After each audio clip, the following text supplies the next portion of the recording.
everybody, this is Jackie from Bronze Baubles bringing you another exciting video.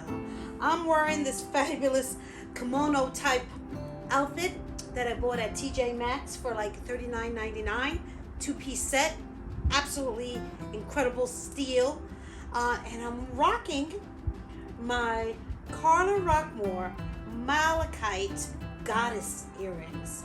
Got these on sale. I absolutely love them. I don't really buy a lot of modern jewelry. These were definitely worth it. But onto the video.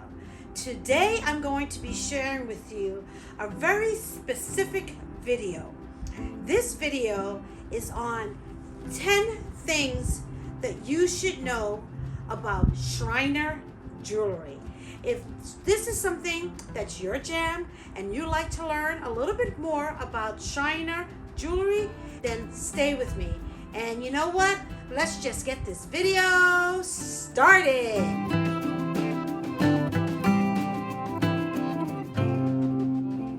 A few months ago, I went into the city to this exhibit at the jewelry library on Schreiner Jewelry. And I have to confess that Schreiner wasn't a jewelry brand that I knew a whole lot about. I really didn't know too much about it. And I went there with the specific idea of learning about Schreiner Jewelry. And I feel like sometimes it's at these shows that you really get to know jewelry really, really well, because you get to see these pieces up close and personal. And when I got there, it was a very, very small exhibit, and it was in one small room. The room was maybe a 12 by 12 size room. It really wasn't big at all. But on display was fabulous, fabulous Schreiner pieces and jewelry. And I also got to meet Eve Townsend, who is the renowned expert on Schreiner Jewelry. And I can call her an expert because she really, really studied it very well. And she is the author, or should I say co-author, of this book. And she also authored it with Carol Tannenbaum. And she was so generous that she actually signed the book for me.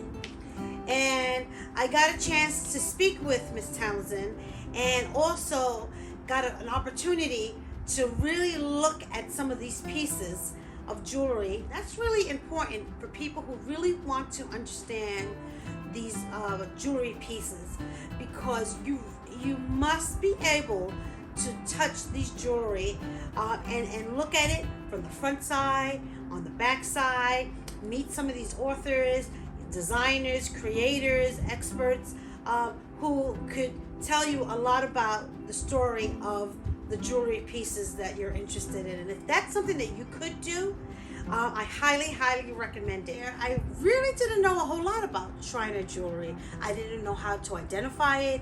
I didn't know the history of it. And I certainly couldn't identify the pieces if it was in front of me. And as I mentioned in previous videos, to be a jewelry historian, you need to know a lot about a lot of different things. And I didn't know much about Schreiner, so this exhibit was really important to me in many, many ways. And one of the things that I learned about Schreiner Jewelry is that it is the most magnificent, the most beautiful of vintage costume jewelry that you could ever lay eyes on. And I can understand why there are so many lovers of Schreiner Jewelry. And one of the things I wanted to do is give you different information other than what is typically known about Schreiner Jewelry, so that you can get a more in-depth understanding of why Schreiner Jewelry was so important and so magnificently beautiful. A quick little history about Schreiner Jewelry. It was opened up by Mr. Schreiner in 1932 in New York City, and it lasted until 1975 when it closed. But in 1954, after his death, his daughter and her husband Ambrose took over the business. And in all reality, Ambrose was the one that created most of the designs that we know and love about Schreiner Jewelry, and that is something that's in this book. The New York City based company. And it's such a shame that it's no longer around. The first 3 points that I want you to learn about are related to the stones and the way that Schreiner and Ambrose used them to great effect. So, number 1, the use of colorful stones is what gives Schreiner its trademark. Not just the use of stones, it's the color combinations of these stones. The way that Ambrose takes monochromatic stones and uses them to great effect.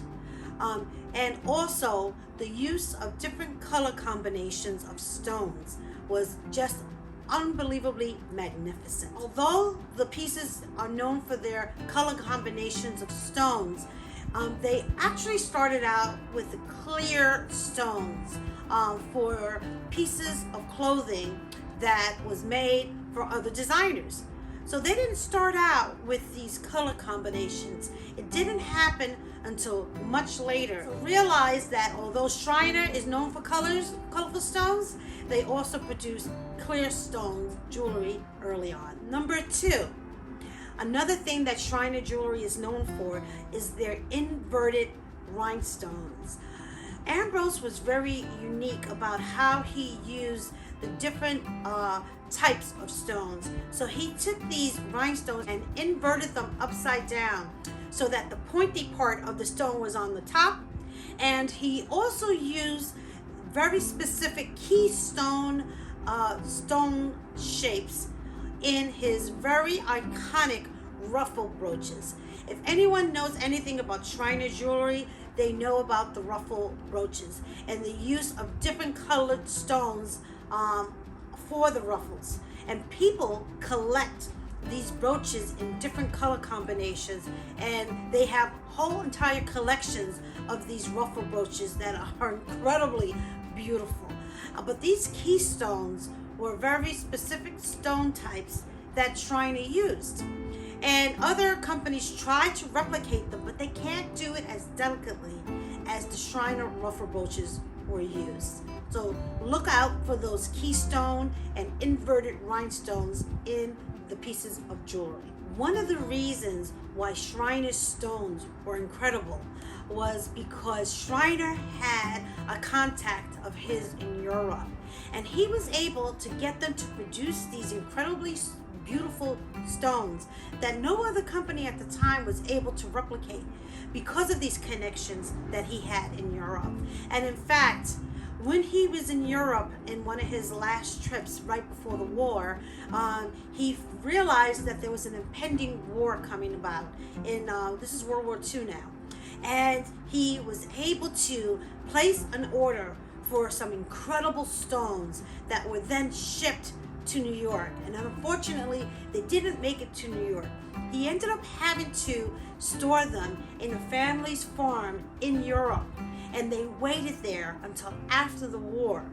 Once the war was over, he was able to go back and get these stones and use them in his pieces. And that is what made his pieces unique and custom looking and just fabulous, because these stones, nobody else were using the stones in the way that he was using, because no one was able to get their hands on these stones the way that he was able to get his hands on them. And he had a storehouse full of these incredibly beautiful stones stashed away until after the war. The stones that he used had incredible shapes to them. They were in the shape of trapezoids, in the shape of keystones, like I had mentioned earlier. They had these rippling effects on them. And when he used them in his pieces, they gave his pieces a very unique effect. That's very unique to Schreiner Jewelry. So look out for those unique shaped stones to identify Schreiner Jewelry. The next 3 points, I'm going to be focusing on the construction of Schreiner Jewelry. Now, Schreiner would love to make these 3-dimensional pieces. And one of the reasons why Schreiner had to construct in 3-dimensional, sometimes going as far out as 2 inches out. And it created this interesting, like dome-like effect on pieces of jewelry, especially with the brooches. And the reason why he had to go out 2 inches from the construction of the piece was because of the unique stones that he used. They necessitated for it to be three-dimensional, domed, so that you can see the uniqueness of the stones. And he used it with such great effect. So look out for those three-dimensional pieces, especially the brooches. Number 4, the construction on the pieces was very unique. He liked to use a hook and eye sort of technique. So when you look at the back of a piece, you'll see an eye, and in it would be a hook where it was built out, and that contributed to the three-dimensional effect that Ambrose did with his designs. And whereas a lot of designers like to feature their large stones and bring them out so that they could be the highlight of the piece, Ambrose actually recessed his large stones and brought them to the back. And he liked to call these pieces shadow boxes because they look like little boxes of shadow, three-dimensional popping out effect. And he not only decorated these pieces from the front and from the back, he also liked to decorate them on each side. Now, you have to be careful because other designers started to use the hook and eye effect. Warner is an example of that. So when you look at these pieces and you're trying to identify for Schreiner, understand that it wasn't always done by Schreiner. Other designers did it too. So you have to look at the whole piece in its totality. Buy this book and research this book. Attend shows, look at the Schreiner pieces, and you'll get develop an eye for identifying these Schreiner beautiful pieces. Number 6. In construction, Schreiner understood the American market. The women in America loved to wear these delicate blouses that were made with silk and satin. And so a lot of these large stones that he loved to design his jewelry with and that he acquired in Europe required heavy metals to hold them up. So what he started to do was look into the fine jewelry arena and learn how to cast these pieces with the large stones in fine metal casting as if it was real jewelry. And so even though you see these large pieces, the stones are incredibly big and heavy, the metal that he used was light because he used filigree and delicate metal work to hold the pieces instead of the big clunky heavy pieces that weighed down on women's clothing. The necklaces would be too heavy for the women to wear, and certain of the pieces that were very popular at the time could not be held up on these delicate pieces of fabric that the women would wear. So that's how he got around and was able to use his big, beautiful, bold stones by casting them in delicate, fine casting as if they were real, precious jewelry. So the next area we're going to be covering is on the prong setting. Because of all the different features, I think the prong setting is where you can really spot a Schreiner gem. Because some of his pieces, I don't think I failed to mention earlier, not all of Schreiner pieces were marked Schreiner. So there's a whole lot of unsigned beauties out there that are genuine Schriners, and so that's why I want to share this information with you. So, to continue on with the prong settings, Schreiner had a very unique way of setting his stones with prongs. He would use the dog-tooth prongs to cover the stones, to hold them down, giving an extra added intricate detail and design feature of these pieces. He also used these tendril-like settings where the prongs would go over and around underneath the stones. And this way they would cover like multiple different stones. He also liked to put one stone and then add another stone and then add another stone, and all of it was kind of held together with these prongs. He used the lotus prongs, and he also used what they call cupcake setting. and I happen to have these cupcakes, and I was like, wow, they look like the Schreiner pieces. And so this is a metal cupcake, and this is exactly how the setting for some of Schreiner's jewelry pieces, they were held together by these sort of things. And I also, again, as I pointed out earlier, you can't just see a cupcake setting and say, oh, that is automatically a Schreiner piece, because there were other designers who used the cupcake setting. You have to get your eyes trained. You have to do your research, Google Lens it, read these books. This is the #1 book and only book, I think, that covers Schreiner jewelry. And with all these combinations of different things that I'm sharing with you now, leads you to believe that an unsigned beauty is an actual Schreiner masterpiece. Because he used these unique stones, they weren't able to use the traditional prong settings for these stones. Some of the settings had to be adapted. And so you can see some of that in some of the butterfly brooches. So the next area I'd like to cover is on the designs of Schreiner.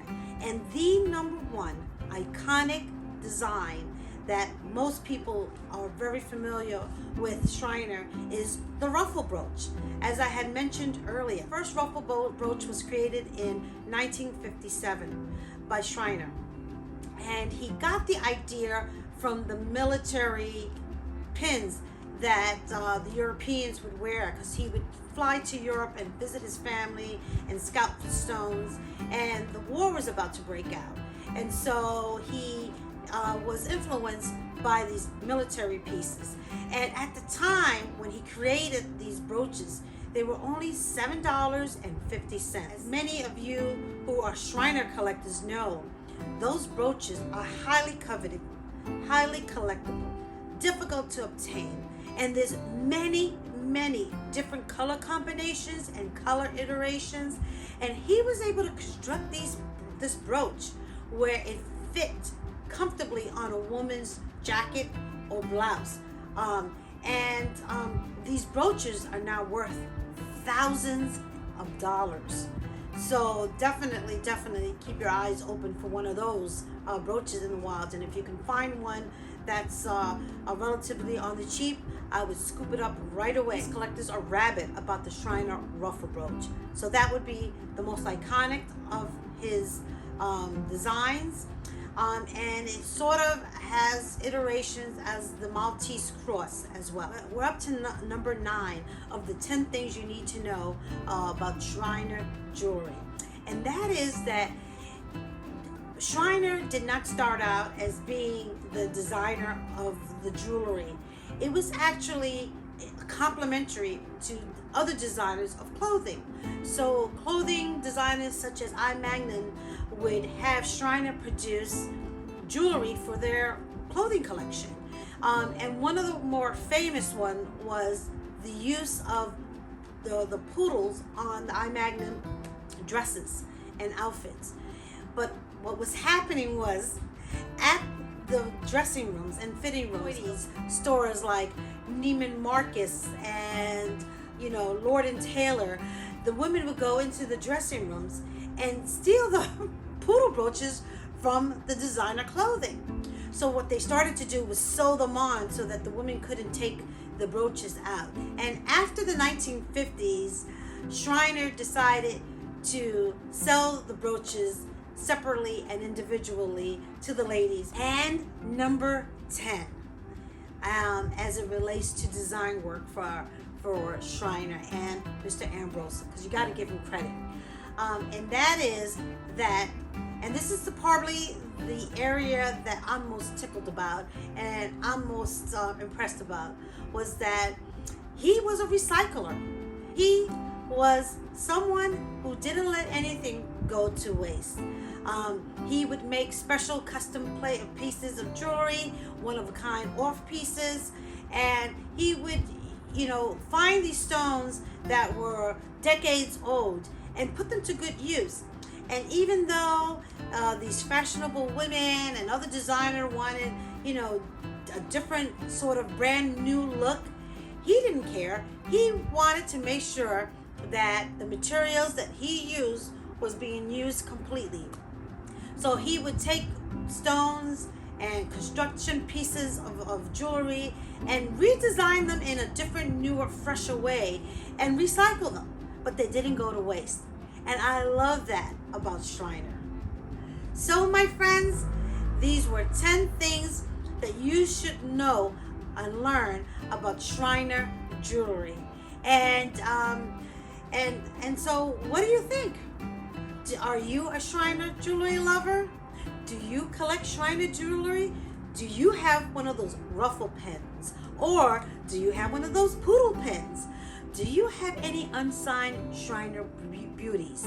So if you do, you're one lucky gal.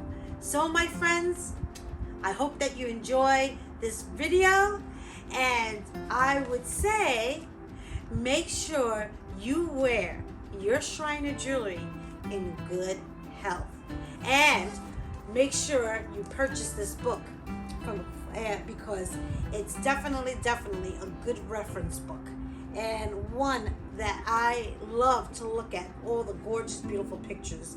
And it was such a pleasure to meet Eve Townsend, who was the sweetest thing that you could ever meet.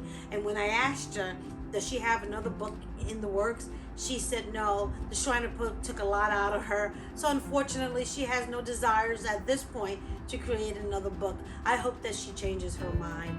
She's a lovely person. I would love to see another Schreiner exhibit, and I hope that you enjoy this video. So with lots of love. Oh, and one last thing. Make sure you hit subscribe. And with that, my friends, con mucho amor. Mwah, mwah, mwah, mwah, mwah. Bye. Nena, ¿qué tú haces? What are you doing? You look so cute. What a show. Hola familia. If you like my content and want to be part of this vintage custom jewelry tribe, don't forget to hit subscribe, like, and leave me a comment. Love to hear from all of you. Ciao!